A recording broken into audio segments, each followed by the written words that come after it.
नमस्कार, India real estate guide season 4 में आपका बहुत बहुत स्वागत है। और सीजन 4 की शुरुआत हो चुकी है, लेकिन ये शुरुआत हम थोड़ी अलग कर रहे हैं। हम आपको निश्चित तौर पर पूरे देश के सफर पर एक बार फिर से ले चलेंगे और दिखाएंगे देश का बेहतरीन रियल एस्टेट, ताकि आप खरीद पाएं अपने सपनों का घर। निवेश करना चाहते हैं तो बेहतरीन प्रोजेक्ट में निवेश कर पाएं। तो ये सारी बातें तो पूरे साल भर हम करते ही रहेंगे, लेकिन अब तक जो हमारा सफर रहा है वो कैसा रहा है और उस सफर में हमारे हम सफर कैसे रहे, ये खास बात है इस बार जब हम शुरुआत कर रहे हैं सीजन 4 की। तो आज ऐसे एक एपिसोड में आपके लिए लेकर आया हूं जहां पर हमारे साथ दो, इनफैक्ट 3 ऐसे हम सफर होंगे जिनके प्रोजेक्ट हमने यहां पर शोकेस किए, आप लोगों को बहुत अच्छे भी लगे। इनफैक्ट वो देश के बेहतरीन डेवलपर्स में से एक है, तो उनका क्या फीडबैक है ये आज हम लेंगे और बात करेंगे रियल एस्टेट मार्केट की भी। तो मेरे साथ स्वागत कीजिए, हमारे साथ मुंबई में मेरे साथ स्टूडियो में मौजूद है विजय मीरचंदानी साहब, जो कि एमडी है मीरचंदानी ग्रुप के, और इनका प्रोजेक्ट शालीमार स्वयं, क्योंकि इनका ब्रांड है शालीमार स्वयं, जो कि इंदौर में बन रहा है, वो हमने फीचर किया था लास्ट ईयर। इसके अलावा हमारे साथ पुणे से जुड़े हैं गेरा डेवलपर्स के मैनेजिंग डायरेक्टर रोहित गेरा साहब, जिनका प्रोजेक्ट सॉन्ग ऑफ जॉय, जो कि पुणे का एक प्रोजेक्ट है और ये खास प्रोजेक्ट है जो बच्चों को ध्यान में रख के बनाया गया है। इसको हमने फीचर किया था, बहुत सारी बातें हुई थी, वो भी हमारे साथ है। और हमारे साथ आगे जुड़ेंगे जयपुर से अलौकिक बिल्डकॉन के एमडी अनुराग शर्मा, जिनका की प्रोजेक्ट ईडन गार्डन्स हमने सीजन 2 में फीचर किया था। चलिए यहां पर बातचीत की शुरुआत करते हैं और विजय साहब आपसे ही शुरुआत करते हैं। शालीमार स्वयं जो एक आपका प्रोजेक्ट है इंदौर में, और एक ऐसा प्रोजेक्ट जिसमें आपकी टैगलाइन ये रही कि हम कम पैसे में अफोर्डेबल सेगमेंट के अंदर लोगों को वो सब कुछ देने जा रहे हैं जो उनको बड़े प्रोजेक्ट से मिलता है, वो सारी सुविधाएं। इस टैगलाइन के साथ आपने शालीमार स्वयं की नींव रखी है। अब कैसा कर रहा है ये प्रोजेक्ट? देखिए, शालीमार स्वयं जैसा आपने बोला, दिस इज ये हमारा affordable segment, we are known as Shalimar builders और मीरचंदानी ग्रुप। ये स्वयं मतलब पहला घर उसके स्वयं का पहला घर, सो फर्स्ट होम की तरफ में टारगेट किया है। इसका छोटा सा प्रोजेक्ट बोईसर मुंबई में शुरू हुआ, और Indore of course much larger, ये 30 एकड़ पे फैला हुआ है, 2,500 मकान है इसमें। और जो उसकी स्मार्ट प्लानिंग है, एफिशिएंट छोटी प्लानिंग लेटर से, in terms of space, it makes it affordable, उसको अफोर्डेबल बनाती है और उसको 15 से 30 लाख के ब्रैकेट में डालती है। 1 बेडरूम 2 बेडरूम। ये यूनिक फीचर तो हमने बताया आपसे बात करते हुए, लेकिन अब अगर हम पूछें कि जब हमने लोगों को एक इंफॉर्मेशन देने का काम किया, एक कनेक्ट करने की कोशिश की बेहतर चीज के साथ दर्शकों को या ग्राहकों को, उसका रिस्पॉन्स क्या आप तक कभी पहुंचता है, वो कैसा? मैं बताऊं, मुझे ऐसा लगता है कि जो CNBC आवाज का जो कवरेज हुआ था, उससे एक ऑल इंडिया पहचान बनती है, एक ऑल इंडिया अवेयरनेस आती है। हम लोकल पेपर्स में जब एडवर्टाइज करते हैं उस प्रोजेक्ट की, या अपने कई प्रोजेक्ट्स की अलग अलग टाइम पे, भोपाल, इंदौर, पुणे, बॉम्बे जैसे भी होता है, तो उसकी पहचान अगर न्यूज़पेपर लोकल मीडिया को यूज करते हैं तो उसकी पहचान उस लोकल क्षेत्र में ही होती है। But when you covered it, CNBC आवाज आपने कवर किया, तो उसकी जो इंक्वायरी लेवल है या उसकी एक जो रीच है, विच इज ऑल इंडिया। तो ये एक बहुत बड़ा फर्क हमको नजर आया कि कोई बैंगलोर से टच कर रहा है, कोई पुणे से टच कर रहा है for a project in Indore, it could be a very small, कोई छोटे से साउथ के शहर से टच कर रहा है कि ये हमने प्रोजेक्ट देखा, ये क्या है। तो एक इंक्वायरी लेवल अलग अलग डायरेक्शन से आई, जो कि हमें लगा कि ये एक नेशनल मीडिया की वजह से हुआ है और CNBC आवाज की वजह से हुआ है। राइट, चलिए अब हम चलेंगे पुणे, जहां पर हमारे साथ है रोहित गेरा साहब। रोहित जी, मेरा सवाल भी आपसे रहेगा, आपका प्रोजेक्ट सॉन्ग ऑफ जॉय जो कि हम कवर करने पहुंचे थे, और आपने जैसा बताया था कि एक अलग प्रोजेक्ट है जहां पर आपका सेंटर था बच्चे, क्योंकि आप जो मॉडर्न माता पिता हैं उनके साथ दोनों ही पति पत्नी काम पर जाते हैं। ऐसे में बच्चों के लिए कैसे एक बेहतरीन पालन पोषण हो, उनको कैसे सही शिक्षा मिले, कैसे एक्स्ट्रा करिकुलर एक्टिविटीज में इन्वॉल्व हो, ये सब बहुत सारी बातें उस समय हमने की थी। खासतौर पर चाइल्ड सेंट्रिक प्रोजेक्ट का आपने इसको नाम दिया था। तो ये जो आपकी खास अप्रोच थी, उसको हम लेकर आए दर्शकों के सामने कि देखिए ऐसा भी कुछ हो रहा है। उसका आपको क्या रिस्पॉन्स मिला, ये हम आपसे सबसे पहले जानना चाहेंगे। देखिए, चाइल्ड सेंट्रिक होम्स का जो रिस्पॉन्स है वो बहुत ही अच्छा हुआ है। We have completed about 10% of the construction. जो पार्किंग के स्लैब्स हुए वो उसका काम हो चुका है, और 25 से 30% तक सेल ऑलरेडी हो चुका है। ये प्रोजेक्ट हम डिलीवरी 2 साल में करने जा रहे हैं। So at this stage the response to child-centric homes has been phenomenal. We are very happy with the response that we have received. चलिए, तो यहाँ पर एक बार फिर हम बात करते हैं विजय जी से। विजय जी, इंदौर मार्केट की आपने बात कही कि आपने ये प्रोजेक्ट वहां पर शुरुआत की, तो अब हम अगर एज ए इंदौर देखें मार्केट को, इस वक्त कैसा कर रहा है? काफी डेवलपमेंट हो रहा है, सरकार जो है मध्य प्रदेश की काफी तेजी से विकास के कदम उठा रही है। उसके फोकस में इंदौर शहर है, नो डाउट वहां की इकोनॉमिक कैपिटल कहा जाता है, एमपी की मिनी बॉम्बे भी लोग उसे कहते हैं। तो वहां पर एक प्रोजेक्ट करना, ये इस वक्त वहां के मार्केट को किस तरीके से आप देखेंगे या ट्रैक करेंगे? इंदौर काफी तेजी से विकसित हो रहा है शहर, और ये बात सही है कि मध्य प्रदेश गवर्नमेंट का रुझान उस शहर को विकसित करने में, उस शहर को एक उस प्लेटफॉर्म पे लाना है कि इंटरनेशनल नेशनल इन्वेस्टमेंट हो। इसलिए ग्लोबल इन्वेस्टर मीट अभी हाल ही में हुई थी और काफी बड़े इन्वेस्टमेंट्स मध्य प्रदेश में कमिट हुए हैं। और इंदौर पर्टिकुलरली, अगर किसी ने 10 साल पहले इंदौर देखा हो और आज का इंदौर में बहुत फर्क है in terms of development, in terms of infrastructure, bypass, ring road, super corridors, बहुत सारे प्रोजेक्ट्स वहां हैं और उन्होंने शहर को एकदम एक डिफरेंट लुक एंड फील दे दिया है। इन्फोसिस और TCS both have been allotted huge lands on super corridor और उनका भी कंस्ट्रक्शन हाल ही में शायद TCS का शुरू हो गया, Infosys yet to follow. So both the companies will make a big difference. They are committed to a particular number of employees there and size there. तो we will see, हम लोग को IT की तरफ भी एक दिखता है कि इंदौर तेजी से बढ़ेगा। हालांकि अभी अगर हम रियल एस्टेट की बात करें, स्पेसिफिक टू योर क्वेश्चन, तो कुछ समय में काफी सारे प्रोजेक्ट्स आ गए हैं, एक बड़े बड़े साइज के, mid level to big level जैसे हम लोग कर रहे हैं। इस वक्त पोजीशन थोड़ी ओवर सप्लाई की है काफी शहरों में, इंदौर भी उसमें विपरीत नहीं है, लेकिन जो सही जगह पर सही मौके पे अगर लोकेशन पे काम हो रहा है और सही बजट में काम हो रहा है, उसको ऑफटेक अभी भी ठीक है। राइट, चलिए, तो काफी अच्छा जा रहा है इंदौर का मार्केट। और जो हमने बात की रोहित जी से और विजय जी से कि हमारे इस इनिशिएटिव का क्या फर्क पड़ा, तो ये जान के भी बहुत अच्छा लग रहा है कि हाँ, एक दर्शकों तक हम वो बात पहुंचा पाते हैं जो पहुंचनी चाहिए, क्योंकि हमारे देश के अंदर प्रोजेक्ट्स की कोई कमी नहीं है, चाहे शहर स्पेसिफिक बात कर लें, सिटी स्पेसिफिक बात कर लें या पूरे देश की बात कर लें, लेकिन उसमें से बेहतरीन चीज को चुनना शायद थोड़ा मुश्किल है। तो हमारा ये जो प्रयास है काफी हद तक शायद अपनी जगह पर है और इसे और बेहतर बनाने की कोशिश होगी। तो यहां लेते हैं छोटा सा ब्रेक, बाकी हमारे दोनों मेहमानों से बातचीत जारी रहेगी।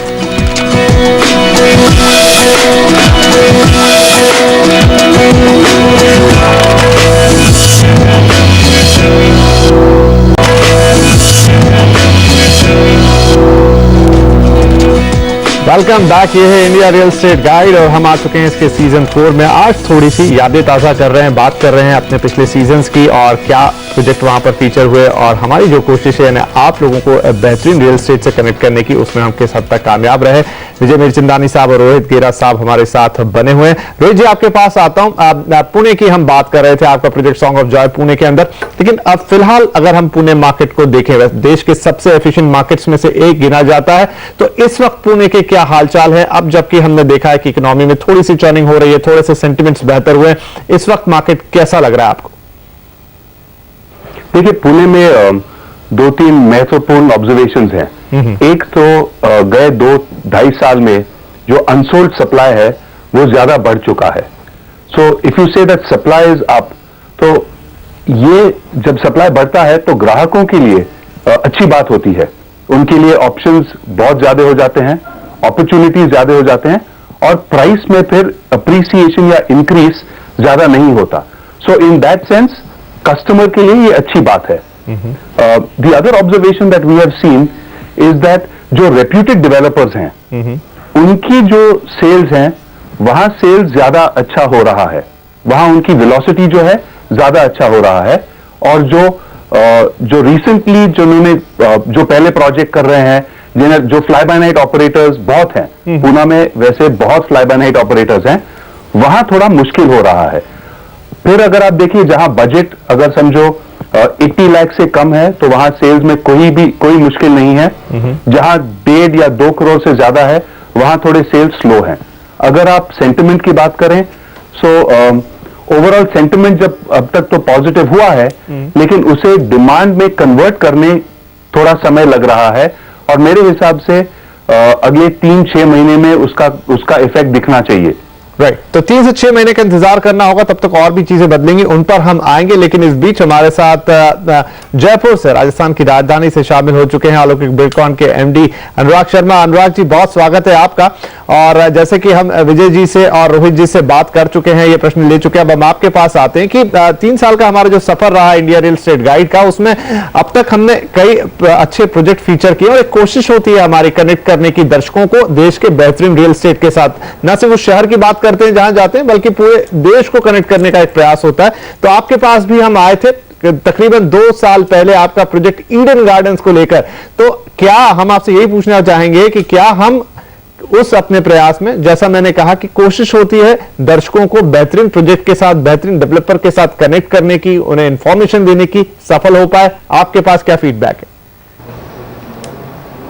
देखिए, जैसा सीएनबीसी आवाज ने ये कार्यक्रम जो शुरू किया है, इससे डेफिनेटली रियल एस्टेट सेक्टर को एक बहुत हेल्प मिली है और साथ ही साथ कंज्यूमर्स को अच्छे प्रोजेक्ट्स के साथ जुड़ने के लिए एक मौका मिला है। जहां तक हमारा प्रश्न है, जहां पर आपने ईडन गार्डन को फीचर किया था, उसके बाद में डेफिनेटली हमारी सेल्स में, हमारी ब्रांडिंग में बहुत पॉजिटिव इंप्रूवमेंट आया और उसके बाद के अंदर न सिर्फ जयपुर शहर से बल्कि राजस्थान के दूसरे जो शहर हैं वहां से भी हमारे पास काफी इंक्वायरीज आई। और टू एड दैट थिंग, हमारे पास के अंदर बाहर के देशों से, स्पेशली यूएई, दुबई से काफी जबरदस्त इंक्वायरीज थी और आज वो प्रोजेक्ट एक बेंचमार्क प्रोजेक्ट जयपुर में बन चुका है। ईडन गार्डन टाउनशिप के मामले में राजस्थान में एक अपने आप में एक बेहतरीन प्रोजेक्ट के रूप में ईडन गार्डन स्थापित हुआ है और इसमें कहीं ना कहीं बहुत बड़ा योगदान सीएनबीसी आवाज का रहा है। चलिए, ये सुन के हमें भी बड़ी खुशी हो रही है कि हम कुछ हद तक अपने मकसद में कामयाब हो पाए और यही कोशिश हमारी सीजन 4 में भी है, जिसकी शुरुआत हो चुकी है और आप लोगों के साथ बातचीत में हो रही। इसी बहाने अनुराग जी थोड़ा सी बात कर लें जयपुर मार्केट की। तो फिलहाल आपको मार्केट कैसा लग रहा है? बड़ी उम्मीदें हैं जयपुर मार्केट से लेकर, हमारे पास बड़े प्रश्न आते हैं जयपुर को लेकर कि क्या वहां निवेश करें, कैसा है, कौन सी जगह पे लें, तो लोग देख रहे हैं जयपुर को। बिल्कुल, जयपुर अपने आप में बहुत हैपनिंग सिटी है और जो आंकड़े हमारे पास उपलब्ध है, उन आंकड़ों के ऊपर अगर विश्वास करें तो जयपुर आने वाले समय में सबसे बेहतरीन निवेश की स्थान हम मानते हैं। तकरीबन 65 लाख की आबादी 2025 तक जयपुर की हो जाएगी, जो अभी वर्तमान में 44 लाख है और तकरीबन हमारे को 3.5 से 4 लाख नए घरों की आवश्यकता पड़ेगी। तो ये एक डिमांड का आंकड़ा हमारे पास में कड़ाई राजस्थान के पास में है। उस हिसाब से अगर हम देखें तो जयपुर शहर निवेश के लिए एक बहुत जबरदस्त विकल्प है, एक बहुत जबरदस्त यहां पर अपॉर्चुनिटी है। प्लस जो इंफ्रास्ट्रक्चर जयपुर का डेवलप हो रहा है, जिस तरह से जयपुर शहर डेवलप हो रहा है, वो मेरे ख्याल से देश के बहुत कम ऐसे शहर होंगे जो जयपुर के मुकाबले विकसित हो रहे हैं, टियर 2 सिटीज। तो यहां पर निवेश की जबरदस्त संभावनाएं है। वर्तमान में अगर हम देखें तो जैसा एक ग्लोबल ट्रेंड चल रहा है या जैसे पूरा देश में एक ट्रेंड है कि रियल एस्टेट मार्केट अभी थोड़ा सा सुस्त है, लेकिन इसके कई कारण हैं। इसका कारण ये नहीं है कि डिमांड नहीं है, डिमांड है, लेकिन जो लेना चाहते हैं मकान, उन लोगों की प्रायोरिटीज अभी मकान की तरफ नहीं होके और दूसरी अन्य जो रोजमर्रा की आवश्यकताएं हैं उनकी तरफ ज्यादा है। लेकिन आने वाले 3-4 महीनों में ऐसा लग रहा है, जैसा अभी मार्केट का रुझान है, आने वाले 3-4 महीनों में जयपुर में अच्छा मार्केट डेवलप होगा, अच्छी डिमांड डेवलप होगी। एक क्विक कमेंट विजय जी आपसे। गेरा साहब ने भी कहा 4-6 महीने रुके, अभी यही बात अनुराग जी भी कह रहे हैं। आपको लग रहा है कि आने वाले 2 क्वार्टर्स ही अगर हम पकड़ लें, चीजें बेहतर होती हुई दिखाई देंगी? जो इस समय एक डिमांड आती हुई है, डोर स्टेप तक तो आती है, लेकिन कन्वर्ट होती हुई दिखाई देगी। फुटफॉल्स तो बढ़ गए हैं, लेकिन आपको बिक्री भी होती हुई दिखाई देगी। बिल्कुल, मैं समझता हूं द वे जो मार्केट का मूड है और स्विंग है, जिस तरह से मैन्युफैक्चरिंग सेक्टर ने इंप्रूव किया है performance, stock market of course तो नई बुलंदियां छू रहा है। तो ये सब जो ऑप्टिमिज्म है, ये डेफिनेटली रियल एस्टेट में भी आएगा। It's a matter of time, जो अपन बोल रहे हैं 1 क्वार्टर 2 क्वार्टर, और रियल एस्टेट में it convert into translate into sales and it pick up very fast. मेरा ही मानना है कि रियल एस्टेट अगले 6 महीनों में काफी तेजी से उभरेगा। चलिए, तो 6 महीने का इंतजार है, उसके बाद हमें लगता है कि रियल एस्टेट तेजी से, जहां तक इंडस्ट्री की बात है, वो निकल कर आएगा। डेफिनेटली जब ये होगा तो आपके लिए भी नए विकल्प खुलेंगे, नए नए प्रोजेक्ट देखने को मिलेंगे और सर्टेनली आप उस लेवल पर आएंगे, उस जगह पर आएंगे जहां पर आपकी पॉकेट के लिए भी वो सूटेबल होंगे। तो हमारे ये तीनों मेहमान क्या कुछ नया करने वाले हैं, ये भी इनसे जानेंगे इस छोटे से ब्रेक के बाद।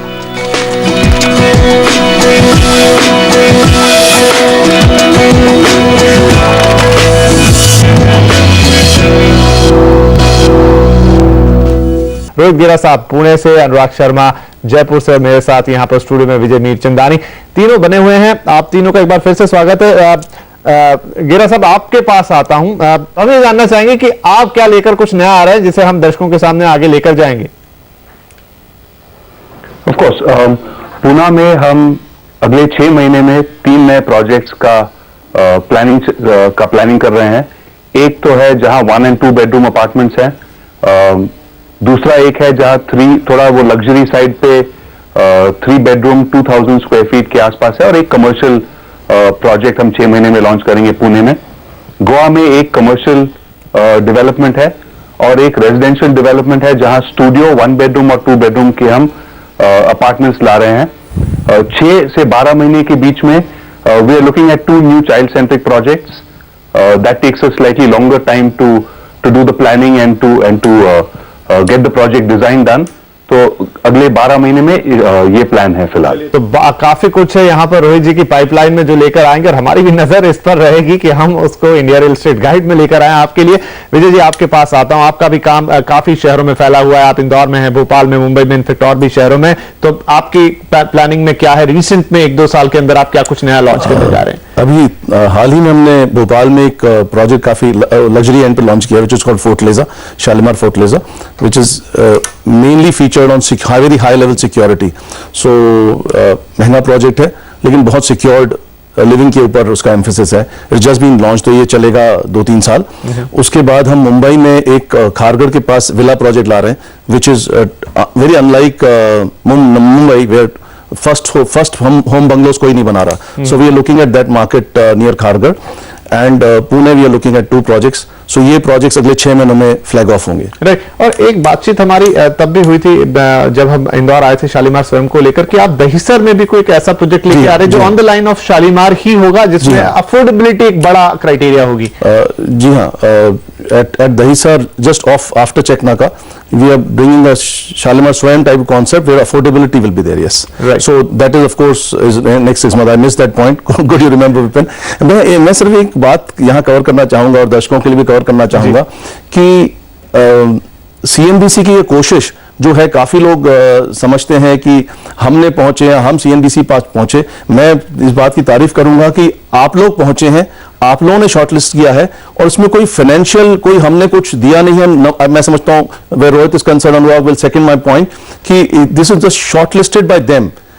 दर्शकों के लिए आपने एक अच्छा काम किया है। जी जी जी बिल्कुल, ये नॉट एन एडवर्टाइजमेंट। राइट, ये होता है कई लोगों को, कई बार हम जब अप्रोच करते हैं डेवलपर्स को, तो एक सवाल आ जाता है कि क्या इसके लिए कितने पैसे देने होंगे। लेकिन मैं जैसा आपने अगर यहाँ बात रखी है, तो इसके लिए हम कोई चार्ज नहीं लेते हैं, लेकिन हमारी कोशिश ये होती है कि हम दर्शकों तक एक बेहतरीन डेवलपर और एक बेहतरीन प्रोजेक्ट को लेकर जाएं।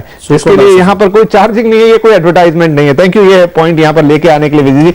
आपके पास आता हूं अनुराग जी, आप ईडन गार्डन्स जैसा हमने देखा एक बेहतरीन प्रोजेक्ट रहा, आपने कहा कि बहुत अच्छा कर रहा है वो, आपके पास फॉरेन से इंक्वायरी आई, तो अब उसी लाइन पर आप जयपुर को क्या नया देने जा रहे हैं जिस पर हम भी नजर रखें? देखिए, जयपुर में अभी हम लोग एक बहुत हाई एंड लग्जरी प्रोजेक्ट कर रहे हैं। सी स्कीम जो एरिया है वहां पे रेजिडेंसी रॉयल के नाम से, उसमें तकरीबन 3,500-4,000 हजार स्क्वायर फीट के फ्लैट्स हैं, और बहुत हाई एंड लग्जरी प्रोजेक्ट अभी हम लोग कर रहे हैं। 50 फ्लैट है वो, और अपने आप में एक बहुत बड़ा लैंडमार्क जयपुर का वो बनने जा रहा है। इसके अलावा जो 50 से 60 लाख की रेंज के जो फ्लैट्स हैं, उसकी एक हम वर्टिकल टाउनशिप लेके आ रहे हैं 650 फ्लैट्स की, आने वाले 2 महीने में हम लॉन्च कर देंगे सीकर रोड पे, ईडन गार्डन से ही पहले। उसके अलावा जयपुर के अलावा भी हम दूसरे शहरों में राजस्थान के काम कर रहे हैं। जोधपुर में भी हम लोगों ने एक बहुत हाई एंड प्रोजेक्ट पावटा में शुरू किया है, जो जोधपुर के अंदर एक अपने आप में एक नया कॉन्सेप्ट है, नया प्रोजेक्ट है, 200 फ्लैट्स हैं, और वो हाई एंड प्रोजेक्ट है। इसके अलावा झारखंड में हम लोग अभी ऑपरेशनल है, और धनबाद के अंदर अभी हम लोगों ने 3 प्रोजेक्ट शुरू किए हैं। एक प्रोजेक्ट अभी हम आने वाले 1-2 महीने में हम शुरू करेंगे, वो अफोर्डेबल हाउसिंग की रेंज में है। तो इस तरह के कुछ डेवलपमेंट्स हम लोग लेके आ रहे हैं। और जहां तक विजय भाई ने ये बात कही, I would love to second this thing कि CNBC का जो ये प्रयास रहा है, जिसके अंदर की एक जो फीलिंग एक जनरल लोगों को जाती है कि कोई भी इस तरह का प्रोजेक्ट जो आप लोग फीचर करते हैं वो कहीं ना कहीं कुछ एडवर्टीजमेंट से जुड़ा होता है, बट CNBC ने इसको चेंज किया, और उन्होंने शॉर्टलिस्ट करके प्रोजेक्ट्स को ग्राहक तक, कंज्यूमर तक एक बेस्ट पॉसिबल पिक्चर उस सिटी की और उस प्रोजेक्ट की पेश करी। उसके लिए CNBC का हम आभार करते हैं। पूरी बिल्डर फ्रेटर्निटी की तरफ से मैं उनका आभार प्रदर्शन करता हूं। सर बहुत बहुत शुक्रिया इस आभार के लिए, और हमें भी इससे उत्साह मिलता है और एक प्रोत्साहन मिलता है कि हम और अच्छा लेकर आए और बेहतरीन चीज चीजों को हमारे दर्शकों तक लेकर आए। अब चूंकि हम अंतिम पड़ाव पर हैं इस प्रोग्राम के, मैं क्विक आंसर आप तीनों से चाहूंगा 30 सेकंड के अंदर कि क्योंकि ग्राहकों की अवेयरनेस के लिए भी हम काम करते हैं कि घर खरीदें तो कैसे खरीदें, क्या ध्यान रखें, तो मैं चाहूंगा कि क्विकली आप एक छोटी सी गाइड दे दें 30 सेकंड के अंदर कि हाँ ये बात जरूर ध्यान रखिए। रोहित गेरा साहब आपसे स्टार्ट करते हैं। देखिए, ग्राहकों को जो घर खरीदते हैं ये 20 साल के लिए अपना ईएमआई भरते हैं। एक महीने का अगर उन्होंने ईएमआई देके रिसर्च करके कोई वकील से टाइटल डॉक्यूमेंट्स वगैरह चेक कर दिया तो उनके लिए 20 साल के लिए they have a peace of mind. The other thing is please visit the projects of the developer, उनके कस्टमर्स के साथ बात करिए, उनके पास प्रोजेक्ट देखिए, फिर जाके वहां खरीदिए। आप एक ड्रीम खरीद रहे हो, don't believe anything that you get to hear. Right sir, और योर होमवर्क, प्लीज वेरीफाई। बिल्कुल, और यही हमारा भी मोटो रहता है कि हम स्टूडियो में बैठ के चर्चा, आज स्टूडियो में है लेकिन जब इंडिया रियल एस्टेट गाइड में होते हैं तो हम प्रोजेक्ट पर होते हैं, साइट पर होते हैं, असली चीज दिखाते हैं। अनुराग जी आप क्या कहेंगे 30 सेकंड में एक शॉर्ट आंसर।